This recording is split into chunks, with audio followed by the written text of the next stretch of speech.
Hindi na kailangan ng mga examples, mga kapatid, mga video clips upang makita natin kung gaano nakasama ang ating bansa. Wala na kasing nanguna. Kaya ang tanong, bakit ganito na tayo ngayon? Ang tingin ng ating mga politiko sa atin, hindi naman lahat, ang tingin nila sa atin, mga stupid. Kasama na ang tingin nila sa ating presidente. Stupid din. Kay Sara, ang tingin nila. Kay Duterte, stupid. Stupid tayong lahat. Kaya, ganon katindi ang kanilang kawalang hiya na kahit na itong ating mga vloggers na nag-i-express lang ng kanilang frustration, ay dinadala pa dyan sa kanilang tricom na yan. Kaya nagawa nila ang mga ganito dahil din kasi sa atin, mga kapatid. Pasalamat lang tayo dahil may lumalaban lang. Kaya lang iilan lang ang mga ito. Marami pa rin sa atin, mga stupid. Isa na ako dyan. Kaya lang ang stupidity kasi, baka masamain, yung salitang stupid. Ito hindi masamang salita.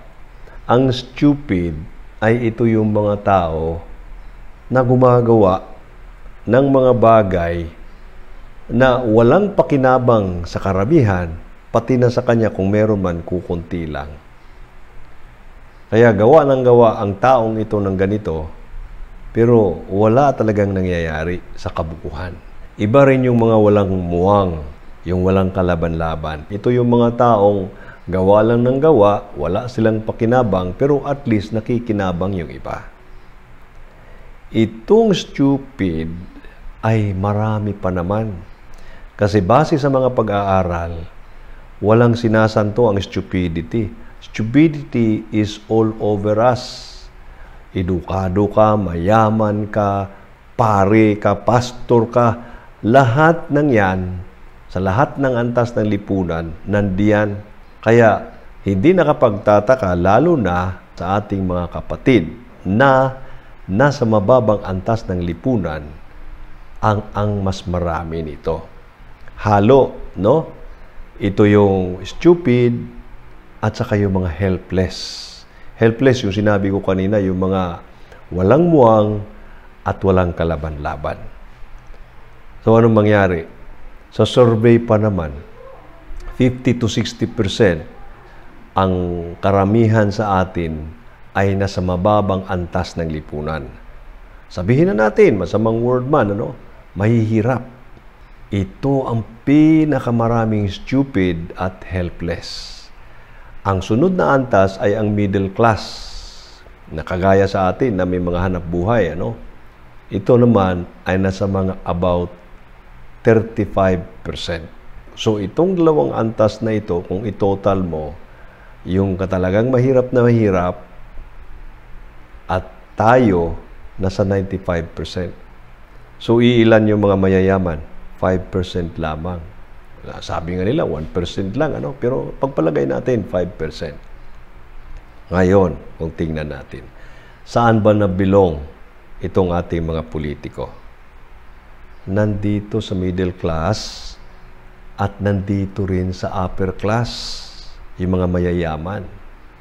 Kaya, kung pagkaisa sila, lalo na itong mga mayayaman, which is karamihan dyan ngayon sa ating kongreso, ay mga mayayaman na. Mga negosyante pa ang mga ito. Senado, ganun din. Hindi ko alam sa ating executive branch. Pero itong dalawa sa legislative branch, ito yung masaklap. Kasi kitang-kita nila kung gaano tayo karami. Kaya yan, nasa isip nila itong mga stupid na ito, na mga mahihirap, which is 60% of the population, bigyan mo lang yan ng 3,000, 5,000 per month. Hanggang election, tuwang-tuwa na ang mga yan. At pinagmamalaki din ito ng ating press secretary, ito si Ate Claire. Ito pa naman, isa. Stupid din ito Abogado, tingnan na, edukado, pero pag pakinggan ninyong mga salita nito, stupid na stupid. Hindi ko sinasabing hindi ako stupid, ha. There are times na ako din ay stupid. Kaya tayong lahat, meron tayong certain degree or level of stupidity. Ang problema na lang, gaano karami ito lalabas sa ating lifetime. Ang frequency ng paglabas nito. At ang karamihan talaga ng stupidity ay nandito sa taas. At sila ang mas delikado at itong nasa baba. Bakit? Pag nagkasundo na kasi itong ating upper class at sa lower class, tayo naman ay middle class, pag nagkasundo ang dalawang ito, patay. Ang masama pa, dito sa middle class, marami ding stupid dito na nadadala ng upper class. Pag nangyari ang ganito, talagang susubsob ang ating bansa. No wonder, itong mga taong ito talagang malakas ang loob. Kasi sa ibang bansa, lalo na Amerika, mabuti na lang si Trump lumabas eh. Ganun din ang nangyari sa kanila. Stupidity. Biruin mo, ikaw ay pastor, pagkatapos pumasok ka sa politika. Is that not stupid? Ang ating Panginoon, galit sa mga taong ganito, mga paraseyo. At merong isa dyan sa ating kongreso na paraseyo. At nagbibigay ng mga katuruan, nagbibigay ng pangapahiwatig, mga deklarasyon na taliwas sa katuruan na kanyang sinasabi naman kung nandun siya sa kanyang pulpito. Matindi, mga kapatid. Kaya kung meron tayong ganitong kaklaseng stupid, paano na lang yung iba nating mga kababayan? Kaya kailangan natin ng mga taong kagaya kay Attorney Vic Rodriguez, Trixie Angeles, Shell Magno ba yan? Yung economist, ano? At marami pang kailangan nating mga taong ganito to educate us. Meron tayong karapatang magsalita at meron tayong karapatang magmura. Ang mga taong ito, tinuruan daw sila ng kanilang mga magulang na hindi magmura. Baka nakalimutan na meron ding tinuturo ang ating mga magulang, hindi nga magmura. Pero wag naman magiging plastic. Baka mamili tayo. Yung tuturuan tayong wag magmura at wag maging plastic o kaya ano kaya ang ituturo sa atin. Kaya itong mga klaseng kaisipan dapat nating malaman. Kasi bakit? Tayo talaga ay makukontrol ng mga stupid.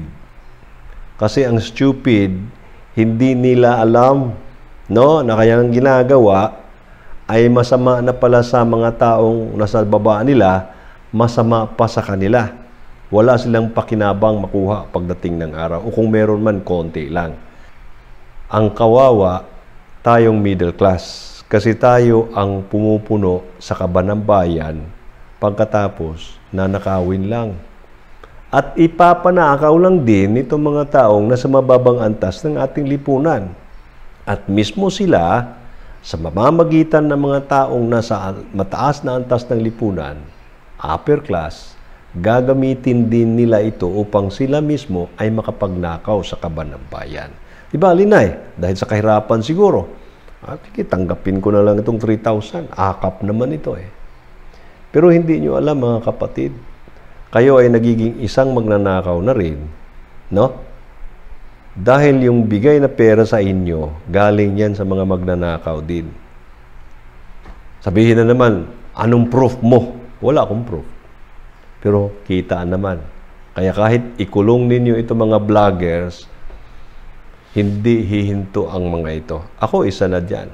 Hindi naman ako popular na vlogger, pero hindi rin ako hihinto. Bakit? Duty natin ito na magsalita. Ngayon, itong ginagawa nila sa TRICOM, ito'y pananakot to suppress yung ating freedom na magsalita. Okay, magkakamali tayo. Dapat bigyan ng kaso. Huwag yung paganyan-ganyan napapahiya. Hihingi pa ng ng apology. Mag-apologize ka na lang. Pagkatapos magkalimutan na tayo. Nako naman, ba't kami mag-a-apologize? Ang aming frustration, wala kaming magawa kasi kayo, yung kapangyarihang binigay sa inyo, galing sa mga tao, ginagamit ninyo against sa amin. So, anong magagawa namin? Di magsalita. Gusto naming ibuhos ang aming mga frustration. Galit, kasama na siguro dyan. Kaya huwag kayong magalit dyan. Kung gusto niyo, huwag na kayo dyan, umalis na kayo sa pwesto ninyo. Pero hanggat nandyan kagaya ng ginagawa ninyo sa mga kampanya ninyo, nasisiraan din ninyo yung mga kalaban ninyo, ganun din kami. Sisirain din kayo namin. Bakit? Nagpo-project kayo na magagaling, magaganda ang mga ginagawa ninyo. Nakakabuti sa bayan. Ang totoo, binibilog nyo lang mga ulo namin. Kaya balik tayo mga kapatid. Pagka ganito, talo talaga tayo pag hindi tayo nagising. Bakit? Yun na nga.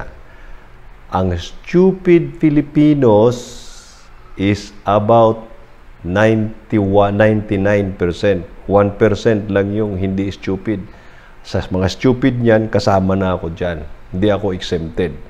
Nagdepende na lang kung ilang beses ako nagiging stupid sa isang taon or in my lifetime. Pero itong nasa baba, itong masama talaga din eh. Itong ating mga kapatid na sa lower bracket ng ating society.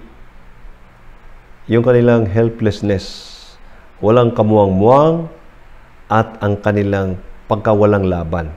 Hindi makakalaban. Kaya pag sinabi ng kanilang barangay official, iboto niyo si hindi kayo makakatanggap, wala. Meron namang, ito yung mga helpless. Pero kukunti lang mga yan. Ang marami talaga, ito mga stupid. Alam nilang mali. May pera din. May mga kakilala ko mas mataas pa ang antas ng kanilang hanap buhay kaysa akin. Pero pag eleksyon, ang sinasabi, sayang din yung pera pag nakuha ng iba, kasi nandun na yung pangalan ko, sila lang magpakasasa. Ako din. Anong mangyari sa akin? Kaya tinatanggap daw nila, mga kapatid. Is that not a sign of being stupid? Stupid, di ba, mga kapatid? Tayo, stupid din, na nakikinig tayo at naniniwala kung ano man yung mga pinagsasabi, mga propaganda ng iba nating mga kababayan. Kaya mga kapatid, ang ating bansa sa edad natin, kagaya ko, 66 years old, hindi na tayo masyadong aapektuhan. Pero kayong mga kabataan, pag hindi kayo nagising at kayo hindi nagsaliksik, nakikinig lang kayo dito sa social media, at naniniwala kayo, lalo na dyan sa ating press secretary na yan, maganda pa naman sana si Ate Claire. Kalayong kaisipan niya, malayo sa kagandahan niya. Pasensya na po Ate Claire, pero yan ang tingin ko sa iyo. Kaya kung ganito magsalita sa kanya, kasi hanga ako nito noon Kaya lang nagbago ang ihip ng hangin. No? Nagiging huwag nang sabihin yung salitang yun. Baka sabihin na naman, nagmumura tayo dito. Ganyan ang ating kalagayan, na yung mga tao sanang matatalino, kagaya nitong ating isang pastor sa Baptist, na nandyan sa ating kongreso, at itong ating mga ibang kapatid na sa kongreso na sana, hindi sana sila nagpadala dyan sa kanilang usapan. Halata naman talaga kitang-kita. Yung 2025 budget, bakit walang nang umaalma dyan? Halata, di ba? O ngayon, sabihin ninyo, bakit ang mga vloggers ganyan magsalita? That is because of your stupidity. Ang akala ninyo, makikinabang kayo. Ang hindi ninyo alam, kaming lahat, tayong lahat, hindi makikinabang dyan sa ginagawa ninyo. Sige na lang. Ang gawin na lang natin ito, i-improve na lang ating mga buhay kung anong magagawa natin in personal capacity na lang. Sa ating individual capacity na lang. Ang pinakamaganda nating magawa ay lumaban.